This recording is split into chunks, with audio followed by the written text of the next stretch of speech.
Welcome to the Restful Assassin. I am your guide, Restful.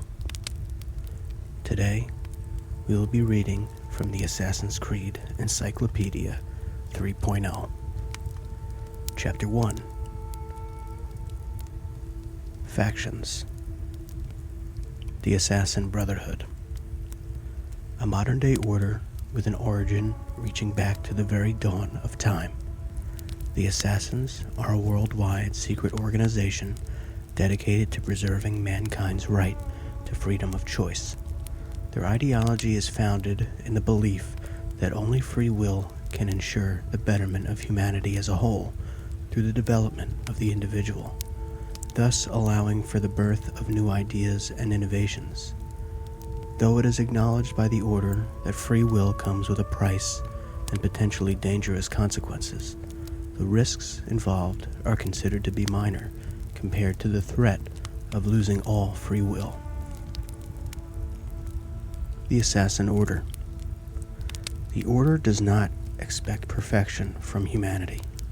After all, only through learning from mistakes can there be growth, but rather hopes to see it pursue the dream of one day reaching perfection through free self-expression and an open-source attitude towards knowledge.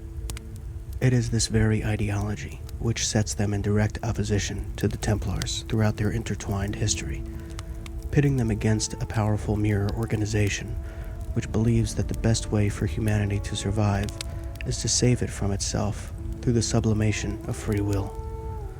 While the Templars usually insinuated themselves into high levels of society, obtaining key roles and high-ranking supporters, the Assassins instead relied on stealth and secrecy, though not without acquiring influential allies and members of their own. People such as Leonardo da Vinci, Caterina Sforza, and Marco Polo, to name but a few, strongly supported the order. Several influential historical figures also counted among the order's active members, such as Marcus Junius Brutus, Gaius Cassius Longinus, Dante Alighieri, and Niccolò Machiavelli. Despite working from the shadows, their reputation was oft known among the general populace of a given area. However, the ever-growing presence of the Templars among powerful corporations slowly but steadily drove the members of the order to take refuge in remote compounds. This resulted in the assassins keeping themselves out of the sight and ken of a world which gradually forgot about their existence. Though they are not today that which they once were, the assassins still work from the shadows and attempt to pursue their mandate while evading the Templars' relentless pursuit. History of the organization. The history of the Assassin Brotherhood is one of rebellion against tyranny and of the preservation of human freedom. The Assassins have existed since perhaps the dawn of humanity, waging a clandestine war against their ancient enemies, the Templars. Their penchant for adaptation and secrecy has allowed the Brotherhood to survive across the centuries. Though their methods and tactics have evolved over time, the Assassins remain dedicated to the ideology of free will. Early Assassins. From what we understand, the roots of the Brotherhood reach far into the past, from the Mediterranean to China. In 465 BCE, the Persian assassin Darius killed the Achaemenid king Xerxes I. Xerxes was the first recorded victim of the Brotherhood's signature weapon, the Hidden Blade. A century and a half later, the Brotherhood claimed the life of another king when Etani, a Babylonian agent, poisoned Alexander the Great. In 210 BCE, Qin Shi Huang, the first emperor of the Qin dynasty, died by the spear of the Chinese assassin Wei Yu. Records of the Brotherhood during the ancient era are few. However, among the best documented historical events attributed to the Brotherhood during this period was the assassination of Julius Caesar. Marcus Junius Brutus, a conspirator and assassin, left behind a record of his activities leading up to the assassination. The record, known as the Scrolls of Romulus, provides insight into the motivations and organization of the Assassin Brotherhood in ancient Rome. According to the scrolls, Caesar's imperialist tendencies and blatant disregard for the Senate had made him an enemy of the Brotherhood. In 44 BCE, Brutus and 39 others surrounded and killed Caesar in the Senate chambers in order to preserve the freedom of Rome. Another member of the Roman Brotherhood, the assassin Leonius, killed Emperor Caligula in 41 CE. Rise and fall of Masyaf. The assassins first emerged as an organization and visible faction in the medieval era.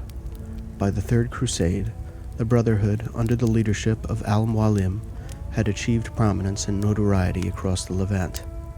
Their main base of operations was in the walled city of Masyaf.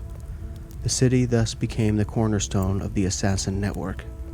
Here, assassins were raised, trained, and instructed in the tenets of the order.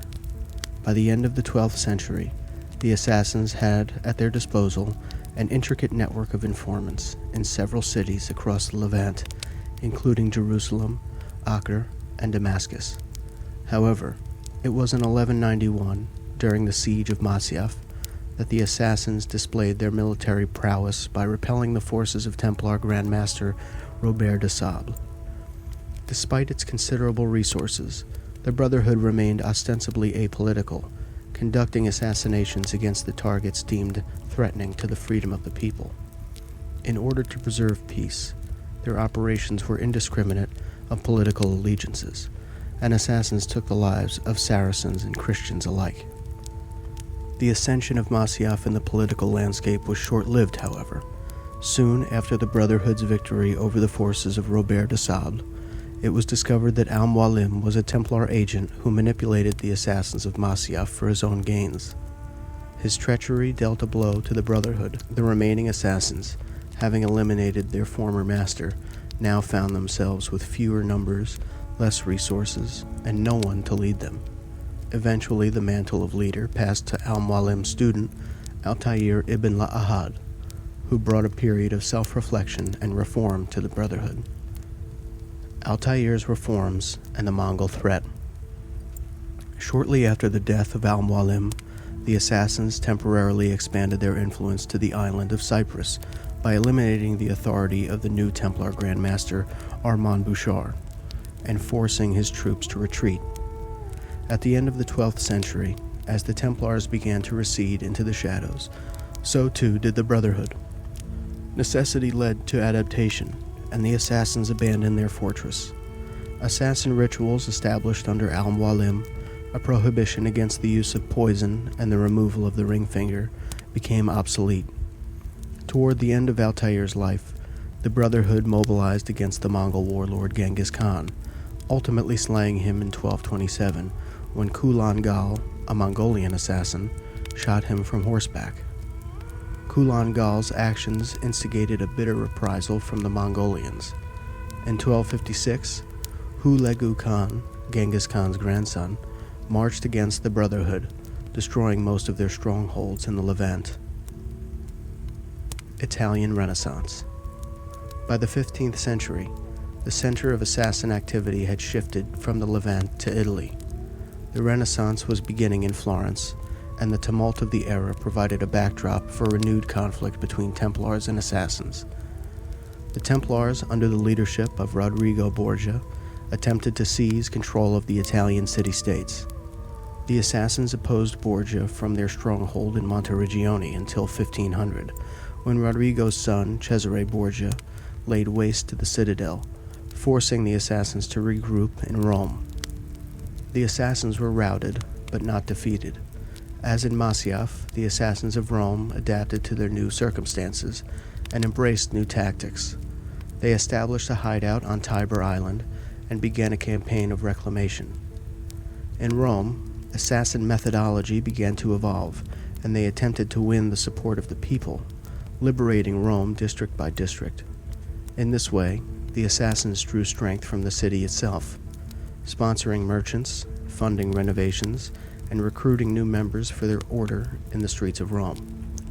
With the death of Cesare Borgia in 1507, the assassins had simultaneously dissolved Templar influence from Rome and renewed their own ranks. The turn of the 16th century marked a renaissance for the Brotherhood, a revival of their numbers and resources, but also a change in their tactics.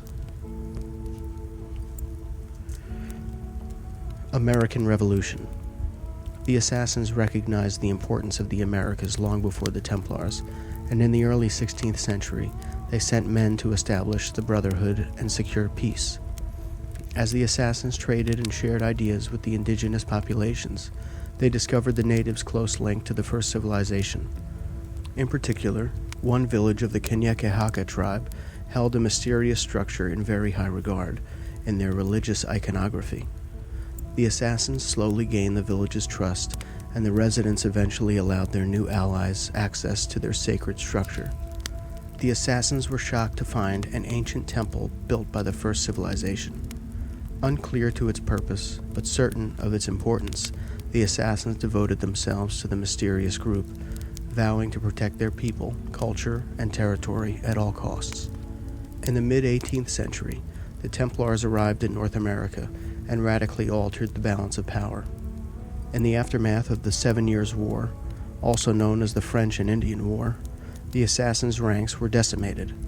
With its leaders dead, the only known assassin who survived went into hiding, avoiding any outside conflict for fear of encountering the increasingly powerful Templars. However, a young, persistent, half-native man named Radon Hagedon, later renamed Connor, resurrected the Brotherhood. Connor's involvement in the American Revolution directly challenged the Templar supremacy in North America. The Assassins were able to regain power in the continent following the deaths of the Templar leaders Hatham Kenway and Charles Lee. The end of the 18th century then marked a revival of the Assassin Brotherhood. The 20th century and beyond.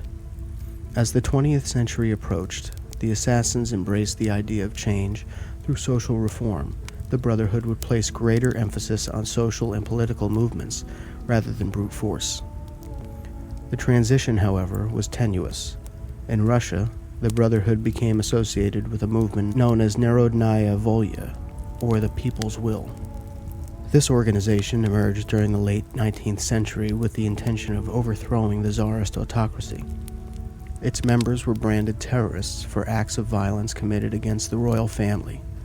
The Assassins of the Narodnaya Volya killed Tsar Alexander II in 1881 and made an attempt on the life of his successor, Alexander III, in 1888.